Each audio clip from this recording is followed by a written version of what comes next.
Hi there, Jack here. Welcome to another episode of Tales from the Psych Ward, where something happens to me at the Psych Ward and I tell you about it. I feel like sometimes it gets misconstrued. Psychiatric patients also have medical needs sometimes, okay? These aren't mutually exclusive things. You aren't either a psychiatric patient or a medical patient. Sometimes you're both, right? For instance, we have patients that have a decent amount that have colostomies. And for those of you that don't know what colostomies are, it's basically when you have a bowel resection, right? For one reason or another, they take part of your bowel out, and instead of pooping out of your butt, you excrete feces out of a hole in your abdomen, an ostomy.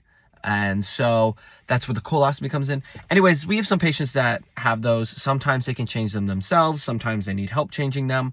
But most of the time they're pretty independent with them if they'd had them for a while, right? Now, I got reported on a patient that I didn't admit, and they did not get report that I said that they had a colostomy. But he came up to me in the shift and was like, hey, I need to change my colostomy. I need a colostomy bag. And basically the reason there's a colostomy bag is because there's no like sphincter, right? To keep the poop in. So the poop just flows, right? So there's a bag on the hole on the ostomy that the poop falls into, and then you just change it, right? You empty it and then you change it when it needs to be, it is what it is, right? And I was like, oh, I'm sorry, I didn't realize you had a colostomy. Like, I didn't get that report. And then I was like, oh, are you able to change it yourself? And he's like, yeah, absolutely. And I was like, okay, cool. What size hole are you? Because the holes are different sometimes. Sometimes they're like this. Sometimes the ostomies can be big, small. It really depends on where it is.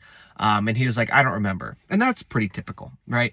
Now, I kind of showed him it and he said, oh, the biggest hole. And I was like, okay, cool. And so I cut it for him and he went into his room, changed it, right? And I was like, great, okay.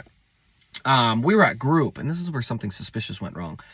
We were at group, and he, a few hours later, and then he all of a sudden goes, oh, I have to poop. And then he ran back to his room. Now, that's a red flag, because that tells me he doesn't have a colostomy, right?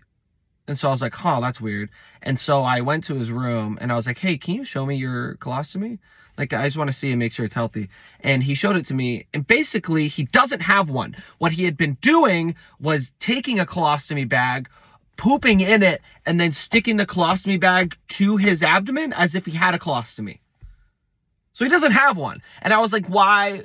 What's the reasoning, right? Like, I'm just trying to find the base reasoning. And he goes, I just want to see how those people feel. And I was like, that's nice.